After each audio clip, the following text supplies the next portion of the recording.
Let me take you back to 2014. Toyota's then president, Akio Toyoda, stood before the world with a vision.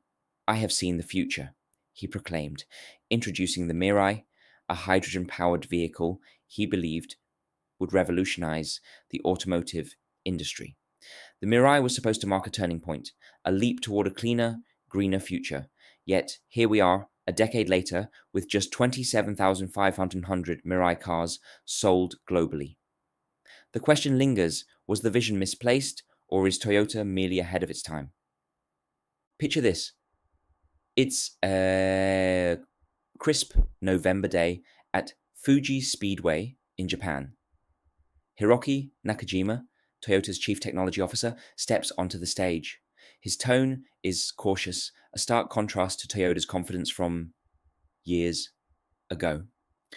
"I can't say for sure that it's a bright future for hydrogen," he admits. "It's a sobering moment, but not one of defeat." Nakajima continues: "If we give up on this technology, then we risk giving up on the future."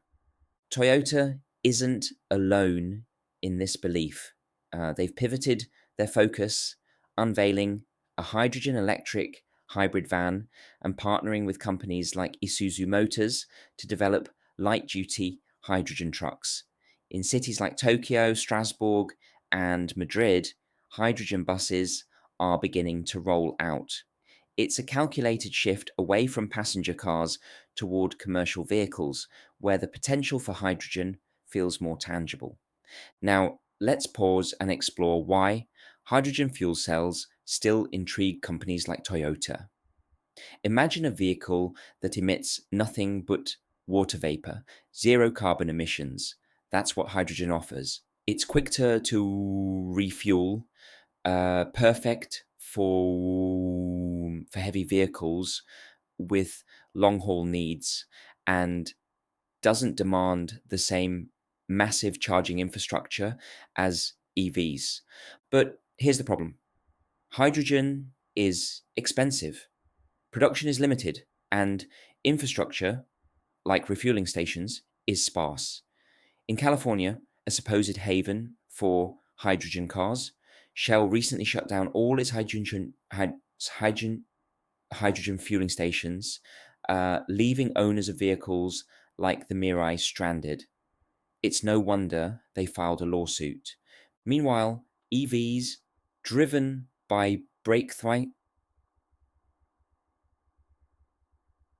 in battery technology and fierce competition, especially from China, are becoming cheaper and more accessible.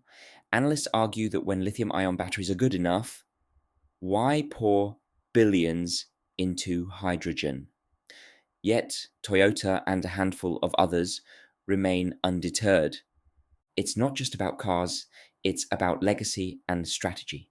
Hyundai, one of Toyota's rivals in the hydrogen race, loses $22,000 on every hydrogen Nexo SUV it sells, even with significant government subsidies. Why would anyone keep going? The answer lies in proprietary technology. With hydrogen, companies like Toyota and Hyundai control the patents, the processes, the potential. Unlike EVs, where battery tech is often licensed from other firms, hydrogen represents independence. But independence comes at a cost. Toyota's hydrogen ambitions hinge on more than just vehicles. They need governments, cities, and industries to build the infrastructure alongside them. As Nakajima poetically described, it's not a chicken and egg problem. It's more like the relationship between honey and a bee. Both must grow together. This isn't Toyota's first long game. 2 decades ago, the Prius hybrid faced its own uphill battle. Critics doubted its viability, but persistence turned it into a global success. Could the same happen with hydrogen? Here's the reality: Toyota knows it's taking a gamble. The road is uncertain, the hurdles are immense, but the company is big enough to sustain such bets. It's a lesson in resilience and foresight, traits that define not just Toyota, but the pioneers of any new frontier. So, as the automotive industry barrels toward a decarbonized future, hydrogen may not yet have its spotlight. But Toyota's bet is clear. Sometimes, to lead, you must be willing to walk alone through the fog, trusting the vision that lies ahead.